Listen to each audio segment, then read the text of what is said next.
itu nafas sebagai jalan penyucian diri dan untuk menuju pada takwa itu bisa kita peroleh ya. Karena tadi di awal Pak Mim mengatakan wanti-wanti, ini kan sifatnya la'alla. La'alla itu ya boleh jadi ya, boleh jadi juga enggak, itu kan. Nah itu kan bergantung pada ikhtiar dan kesungguhan kita. Bagaimana kita mampu menyerap nilai-nilai melalui proses tadi, ada proses tahliyah, ada proses tahliyah dan ada proses tajliyah. Itu saya kira menarik itu ya. Ada proses pengosongan atau detoksifikasi hati, kemudian ada internalisasi, tahliyah, dan ada juga tajliyah, aktualisasi. Nah, saya kira itu circle yang luar biasa. Baik, saya yakin teman-teman banyak juga yang ingin bertanya atau ingin mengomentari. Ya. Silakan, Bapak Ibu. Baik. Ini Pak Ali nih biasanya yang pertama. Monggo Pak Ali. Assalamualaikum. Ada Kang Hendy nih, surprise ini. Iya, Hendy. Gabung ini. Hendy Rustandi ya. Monggo Pak Ali. Dari Jawa Silakan Tengah. Pak Ali. Kang Muhbib, apa kabar? Alhamdulillah. Saya panggil kakak karena masih muda aja ini kamu. sudah kalah 5. Assalamualaikum. Yang mana nih? Oh, Pak Sahlani ya. Pak Sahlani Ahmad ya. Iya betul. Tahu saya baca itu pecinya putih tuh kan. Oh iya, terima kasih Bro. Iya. Ya, mohon maaf ini juga sama-sama tugas nih, baru habis ngisi taklim juga subuh. Oh gitu ya. Iya. Iya, mohon maaf. Nah, itu yang tahu Pak Haji Suardin tuh. Mantap. Silakan Pak Ali. Baik, yang pertama ini kan puasa salah satu media atau cara bagaimana kita bertakwa. Nah, ada kala kita debat dengan orang lain ketika puasa sudah selesai, tapi kok masih ada karakter-karakter yang tidak baik, ya masih suka gosip, masih pelit, masih hasud dan sejenisnya gitu. Maka kemudian kita menilai ternyata ini belum bertakwa. Tapi kok dalam perspektif saya orang ini sebetulnya bertakwa, cuman takwanya takwa minimalis gitu kamu bibir. Minimalis. Sebab karena saya lihat tidak ada seseorang yang kita temukan misalnya takwanya begitu sempurna, nggak ada. Iya betul. Jadi ini mungkin kategorinya takwa minimalis. Ini yang pertama. Yang kedua, ada kata-kata iman dan takwa. Apakah iman yang melahirkan takwa atau seseorang takwa sehingga imannya semakin kuat gitu. Nah ini yang kedua. Yang ketiga, Rizik Syihab adalah seorang Habib. Ia suka olahraga berenang. Setelah mendengarkan pencerahan kamu Habib, hati ini semakin tenang. Oh, saya pikir tadi kok ada Habib Rizik nih, saya kira mau ngajak apa gitu. Demo atau apa. Takbir. Takbir. Baik, saya kira itu aja. Terima kasih. Assalamualaikum warahmatullahi wabarakatuh. Waalaikumsalam. Gimana Pak Ardi? Dijawab langsung Pak, ditampung dulu. Takutnya lupa kalau. Oke, langsung ya, to the point ya. Ya, memang begini. Beberapa hadis yang berkaitan dengan puasa itu selalu dikaitkan dengan imanan wahtisaban. Itu ada 3 hadis. Yang pertama man soma, yang kedua man qoma. Jadi man soma ramadhana imanan wahtisaban ghufira lahu ma taqaddama min dzanbi. Man qoma ramadhana imanan wahtisaban ghufira lahu ma taqaddama min dzanbi. Satu lagi man qoma lailatal qadri imanan wahtisaban ghufira lahu ma taqaddama min dzanbi. Saya pahami secara umum hadis ini menunjukkan bahwa puasa harus didasari iman. Kalau nggak iman, dan ini nanti menjadi menarik, mengapa panggilan dalam Quran tuh nggak ada yang ya ayyuhalladzina aslamu gitu, wahai orang-orang yang telah berislam atau telah masuk Islam, enggak. Tapi yang dipanggil wahai orang yang beriman. Karena level Islam dengan iman, ini dari segi maknanya ya, bukan dari segi nomenklatur agama ya. Itu iman Islam itu baru kira-kira baru masuk pintu, baru muqaddimah. Nah, iman ini sudah masuk ke dalam apa? Masuk dalam sistem syariah Allah kira-kira, sehingga sudah merasakan sesuai dengan makna iman itu ada makna aman, makna percaya, dan makna dapat dipercaya, amanah gitu. Jadi iman, aman, amanah gitu. Sehingga orangnya menjadi amin, terpercaya gitu. Kira-kira begitu. Kalau orang itu sudah punya iman, pasti diajak apa saja gampang. Diajak aja mudah untuk tergerak hatinya mematuhi itu. Jadi dengan 3 hadis itu, dia mestinya mau dong menyauti, meresponi kan. Apalagi di akhir hadis itu, semuanya diberikan janji oleh Nabi akan diampuni. Siapa yang nggak mau mestinya ya? Ini mau diampuni, masa diajak berpuasa di siang hari nggak mau, diajak untuk bangun malam nggak mau, diajak untuk mencari Lailatul Qadar nggak mau. Kira-kira kan begitu. Itu yang pertama. Jadi memang betul takwa itu ya bertingkat lah. Sama dengan keberislaman kita ini juga bisa tadi saya sebut minimalis atau tengah-tengah, moderat atau maksimal gitu. Tapi dalam bahasa Quran, dan ini tidak dibandingkan dengan yang lain ya, inna akramakum indallahi atqakum. Sesungguhnya orang yang paling mulia di sisi Allah adalah yang paling bertakwa. Nah, kita tidak pernah tahu ukuran kriteria paling bertakwa menurut Allah itu seperti apa nanti di akhirat ya. Kalau di dunia kan ukurannya jelas di dalam ayat-ayat Al-Quran dan hadis Nabi seperti yang tadi saya tulis indikatornya. Tapi apakah ketika indikator itu sudah kita laksanakan, itu betul-betul menunjukkan paling mulia di sisi Allah, kita juga masih belum tahu. Karena boleh jadi indikatornya kita laksanakan, tapi dalam hal tertentu mungkin ada yang masih kurang apanya, niatnya kurang ikhlas misalnya. Nah itu yang kita nggak tahu. Karena hak prerogatif untuk menilai dan menghisap nanti, memberi keputusan akhir nanti adalah Allah Subhanahu wa Ta'ala. Yang kedua, iman dan takwa. Ini memang dulu di era Pak Harto, terutama di akhir-akhir masa kepresidenannya kan banyak muncul narasi itu, iman dan takwa. Saya kira sebenarnya sah-sah saja sebagai konsep ya. Tapi secara umum, iman itu mendahului takwa. Iman itu menjadi dasar orang untuk menjadi bertakwa. Maka orang yang beriman itu dalam Quran diajak, disuruh untuk bertakwa. Seperti yang sering dibaca oleh khotib Jumat dan menjadi perintah atau rukun wajibnya khutbah kan ada. Ya ayyuhalladzina amanu taqullaha haqqa tuqatih wa la tamutunna illa wa antum muslimun. Nah, di Qur'annya ada yang menarik. Perintah yang oleh Allah itu harus benar-benar, itu hanya ada beberapa saja. Pertama takwa ya, haqqa tuqatih. Wajah di dalam Quran haqqo jihadi, betul-betul berjihad. Ada apa lagi yang berkaitan dengan haqqo juga? Ada sekitar 5 atau 6 ya. Ini nanti perlu juga nanti dianalisis ya. Mengapa untuk yang ini takwa ini harus benar-benar ya, haqqo tuqatih. Dan ditambah lagi wala tamutunna illa wa antum muslimun. Kalau arti letterleknya itu dan janganlah kalian mati kecuali dalam keadaan Islam. Itu kalau terjemahan kontekstualnya sebetulnya tidak begitu ya. Janganlah kalian mati. Perintah jangan mati itu kan nggak mungkin ya. Karena nggak usah dilarang pun larangan jangan mati itu kan sebetulnya dengan sendirinya nggak usah dilarang, orang juga kalau waktunya mati ya mati. Sehingga menurut para ahli tafsir yang dimaksud wala tamutunna illa wa antum muslimun itu adalah istamsiku bil Islam hattal mamat. Jadi berpegang teguhlah, komitmen jaga kuat gitu ya, komitmen keberagamaan atau keberislaman kita itu hingga mati. Jadi nggak dilarang di situ, justru maknanya sebaliknya perintah. Jadi saya simpulkan landasan takwa itu adalah iman, atau iman itu menjadi penggerak di dalam diri kita untuk selalu menjadi hambanya yang bertakwa, bukan sebaliknya ya. Gitu. Saya kira begitu. Baik, terima kasih kamu Bim. Ya, sama-sama Pak Ali Mubin. Mudah-mudahan ada promosi nih. Amin.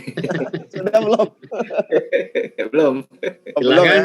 Bapak Ibu yang lain yang mau bertanya atau menanggapi. Kang Hendi. Oh Pak Asif, silakan Pak Asif. Pak Asif, mana Pak Asif? Maaf saya tidak menampilkan wajah. Sedang menyucikan diri Pak Asif ya. Terima kasih. Moga. Kita tadi sepakat bahwa saum atau puasa itu menjadi momentum ya untuk tazkiyatun nafs, atau manajemen kolbu kalau bahasa modern. Kita dapat melakukan taholi, tahali, dan tajali. Nah, tapi itu ada definisi hati itu ya. Di keterangan tuh hati itu segumpal darah yang apabila segumpal daging, bukan segumpal darah. Daging ya. Iya. Yang apabila kotor maka kotor dan apabila bersih maka bersih. Saya agak kebingungan memahami definisi hati dalam kaitan yang ini ya. Karena hati yang dijelaskan segumpal daging itu kan dari perspektif saya itu fisik gitu ya. Dalam bahasa Inggris itu liver, tapi kalau hati itu heart gitu ya, agak beda itu menurut saya definisi itu. Nah, bolehkah saya meyakini bahwa yang dimaksud hati tazkiyatun nafs itu bukan hati yang daging itu ya. Tapi ada teori psikologi yang teori neuroscience ya. Iya. Itu God spot gitu ya.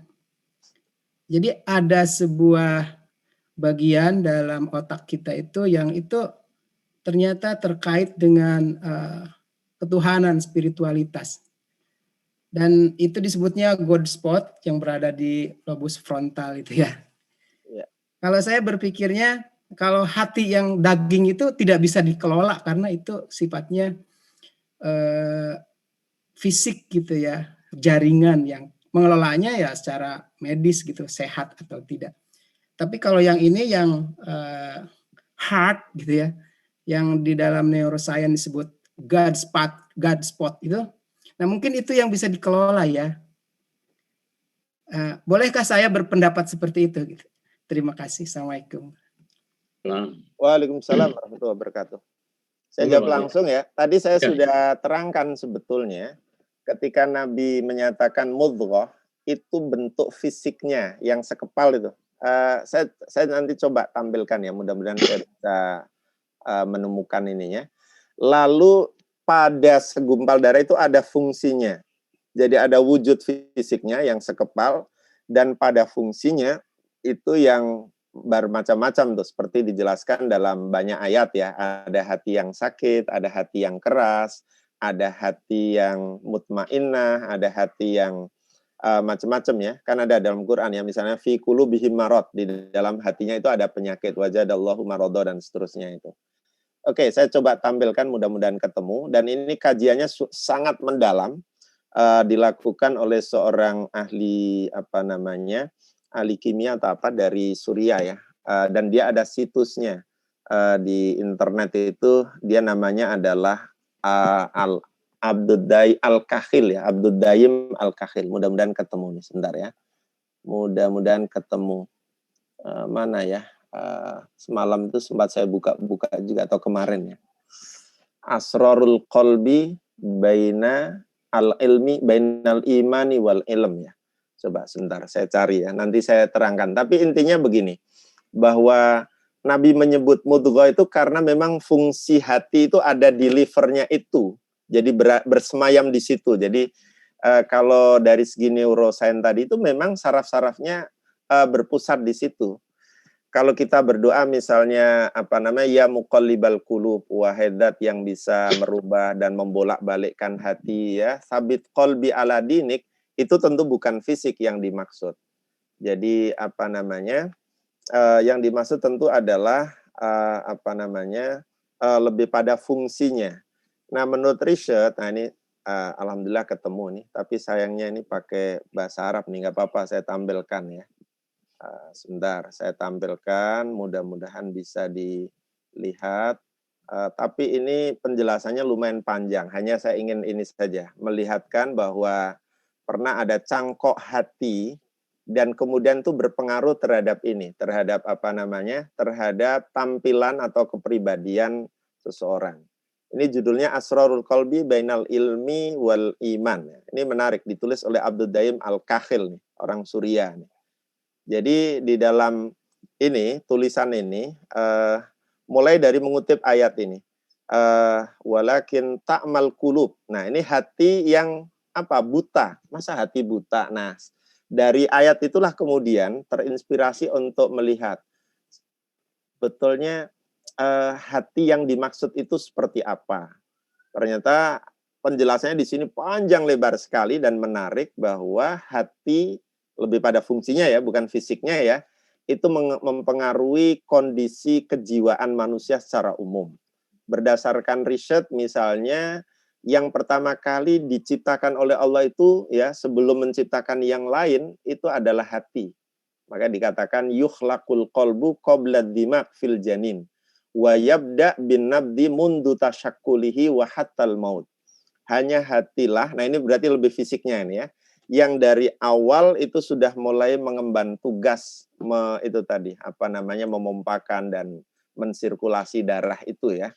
Kemudian beberapa penelitian yang lain di sini hati itu mungkin lebih ke lever atau jantungnya ya, berisi sel-sel saraf yang sangat kompleks gitu ya.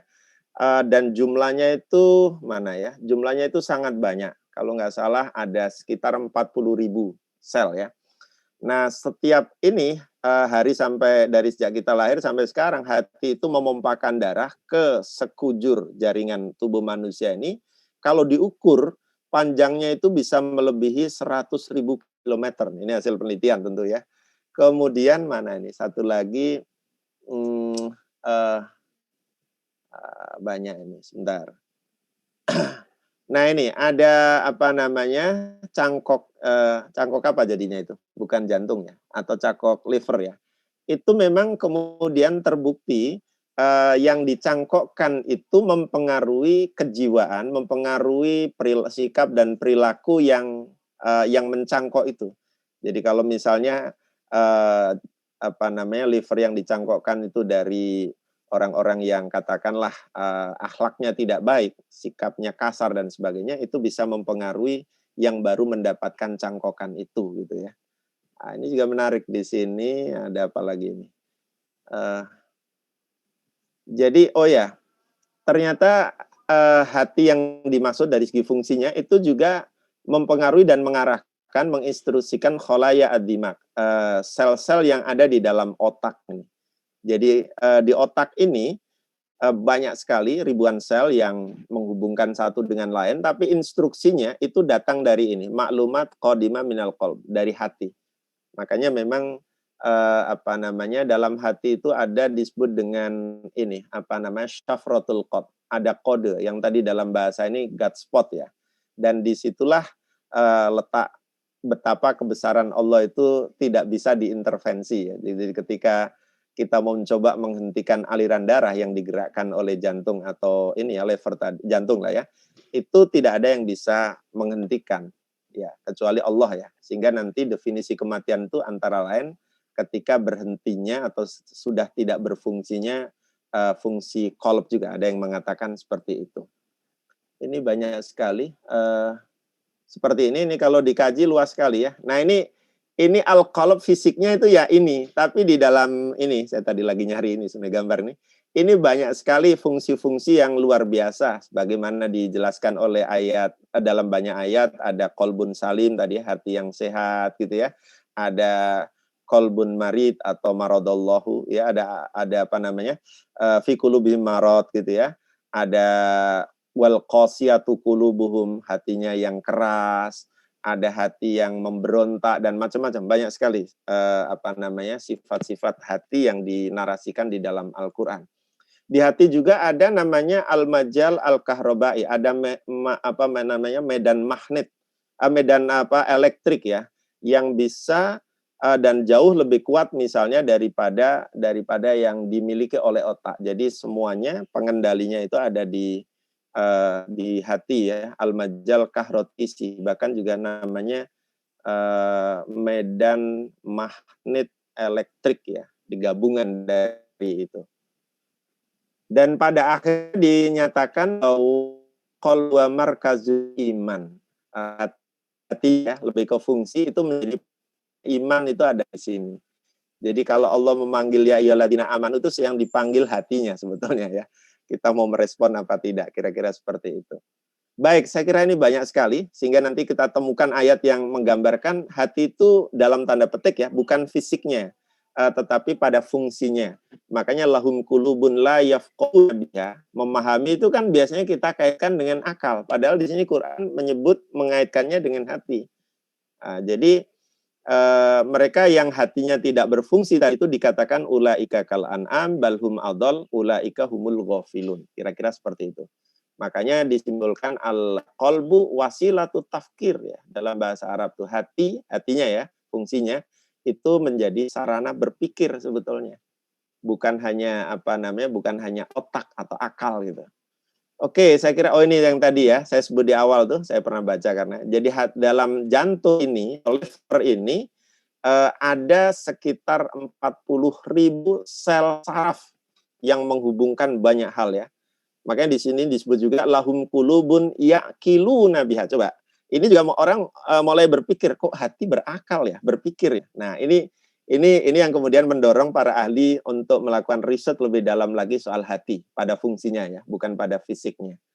Baik, saya kira ini banyak panjang, makanya ada qasat qulubuhum, ada lil qasyati qulubuhum, ada talinu juluduhum, ada wa qulubuhum, hatinya melunak lembut gitu ya, dan lain-lain. Jadi banyak sekali, dan saya kira kalau kita ngaji ini lumayan bagus untuk membuat kita jadi lebih paham lagi soal diri kita. Nanti dikaji, ya, dipresentasikan ya. Pengajian berikutnya Pak Mufid. Pakai bahasa Arab ya. Ya, jadi ada qalbu salim. Ya. Qalbu marid dan sebagainya itu. Jenis-jenis hati. Ya. Ini referensinya banyak sekali, sehingga memang tulisan ini saya kira termasuk tulisan yang sangat bagus, dan saya senang membaca ini. Ini juga saya jadikan seringkali bahan latihan untuk qiraah para mahasiswa supaya wawasannya terbuka gitu ya. Tidak hanya baca yang ringan-ringan, yang agak-agak berat dikit. Baik, saya kira itu Pak Ardi, ini tambahan informasi ya. Alhamdulillah ketemu nih. Ini agak sedikit operasional, tapi lewat chatting ini pertanyaannya. Belum lihat kaitannya hati. Kalau baca Al-Quran, saya mulai dengan ta'awud, tapi kok tetap malas juga ya. Apakah fungsi hati saya sedang terganggu? Ya, males itu kan perbuatan hati ya. Atau sumbernya ada di hati ya, berarti hatinya sedang bermasalah. Izin Pak Suardi, saya mau nanya Pak Suardi. Silakan Pak Rosidin. Ya, ini Dok, saya ingin nanya ini tentang awal dari surat dari Al-Baqarah tentang saum itu. Kalimatnya kan ya ayyuhalladzina amanu kutiba alaikumusiyam. Ya. Kutiba itu kan fi'il madhi majhul yang mengandung arti di ya Pak ya. Ya. Nah, yang jadi persoalan, kutiba itu kata dasarnya kan kataba, menulis gitu. Ya. Tapi kenapa jadi diwajibkan? Iya. Kenapa jadi arti jadi diwajibkan? Jadi tidak wujiba alaikumusiyam, tapi malah mengatakan kutiba alaikumusiyam. Mohon maaf ini saya sudah lama memikirkan hal ini, barangkali bisa mendapatkan pencerahan. Kenapa? Karena saya itu senang melihat Al-Quran itu dari segi bahasanya. Contoh tentang kholaqah dengan ja'ala, apa bedanya, dan seterusnya. Itu yang terkadang menggelitik saya dalam memahami sebuah Al-Quran, Pak. Terima kasih, mudah-mudahan bisa memberikan pencerahan.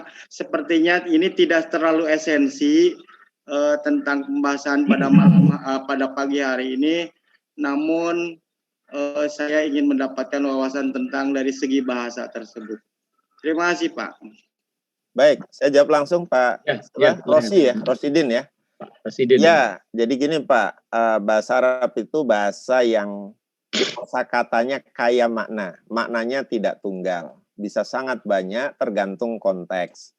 Nah, ketika kata-kata itu dihubungkan, disandingkan dengan Allah, itu maknanya bisa menjadi diwajibkan.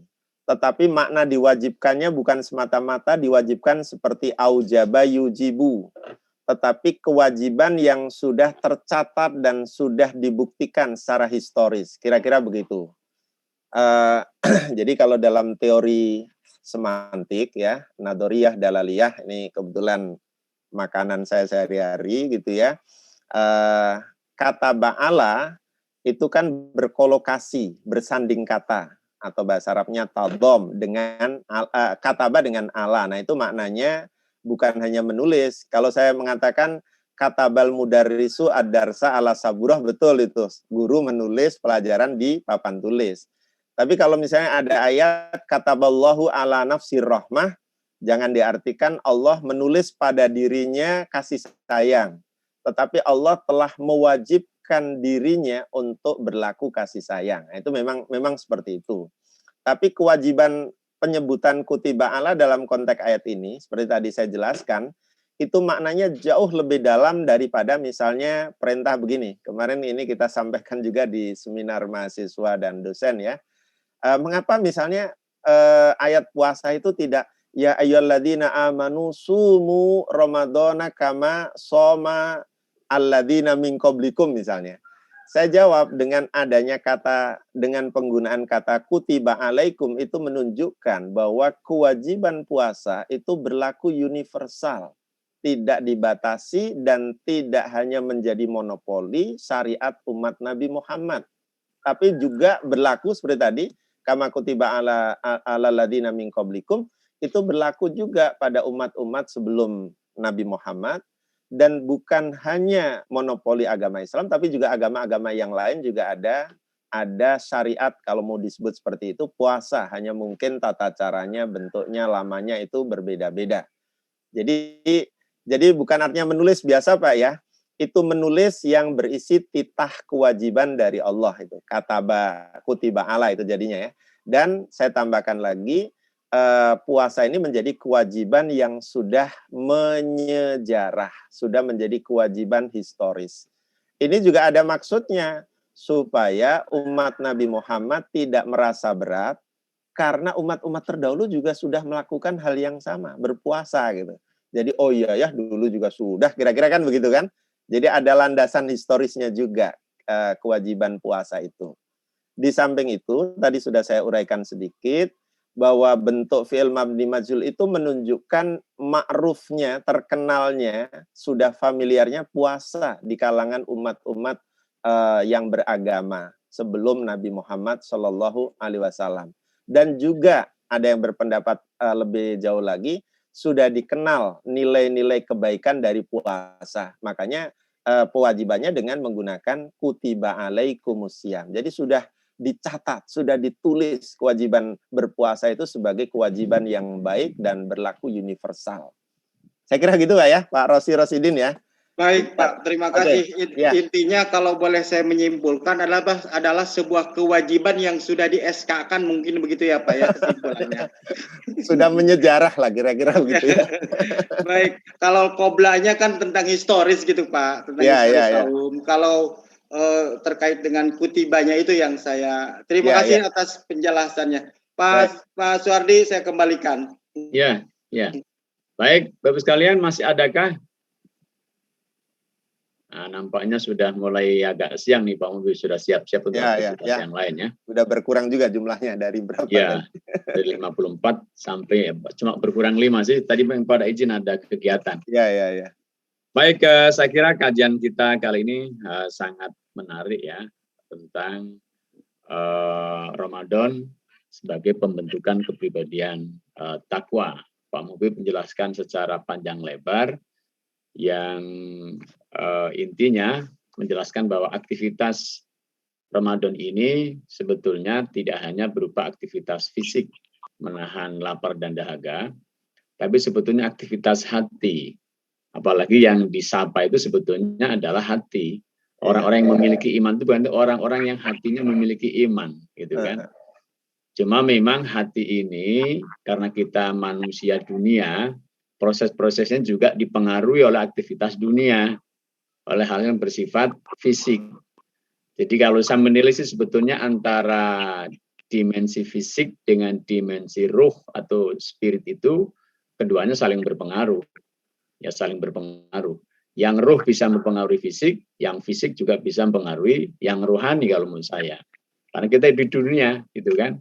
Cuma bagaimana kira-kira hubungan itu harus berada dalam kerangka bimbingan dari Allah Subhanahu wa Ta'ala, sehingga bisa dipastikan hubungannya itu bersifat konstruktif. Dalam hal ini berarti ya konteksnya adalah takwa, ya, adalah takwa.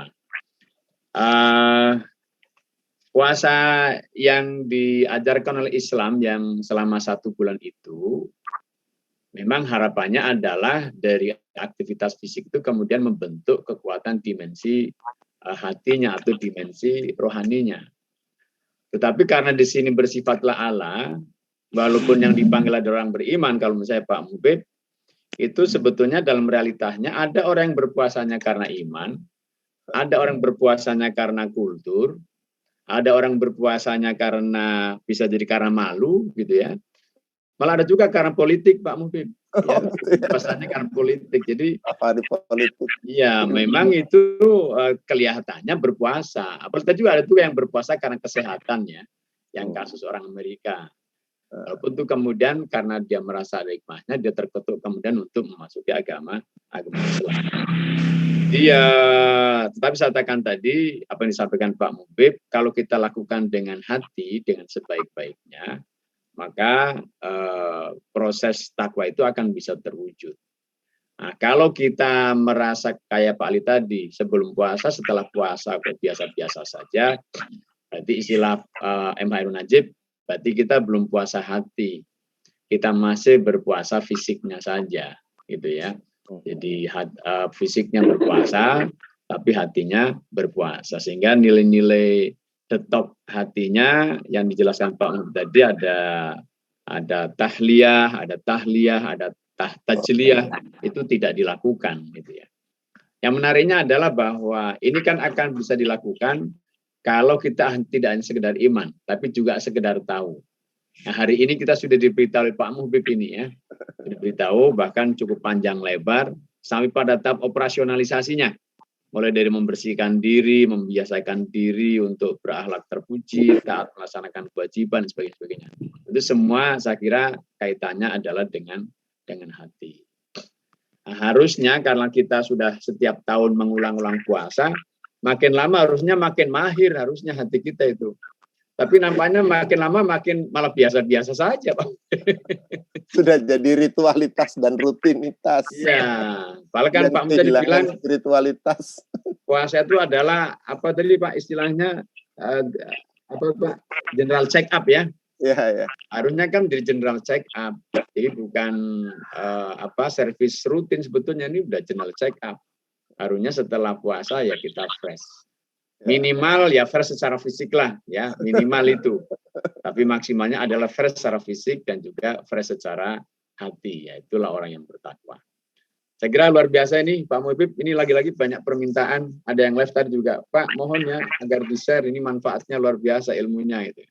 Kita tunggu PowerPoint-nya, dan yang ditawarkan Pak Mubib tadi tentang hati, saya kira kita tunggu nanti kajian tentang hati, ya, jenis-jenis hati. Nah, saya kira ini menarik itu. Ya. Nah, yang kita tuju adalah qalbul salim. Ini Kang Hendy juga kapan-kapan kita minta jadi narasumber nih Kang Hendy. Halo Kang Hendy. Insya Allah.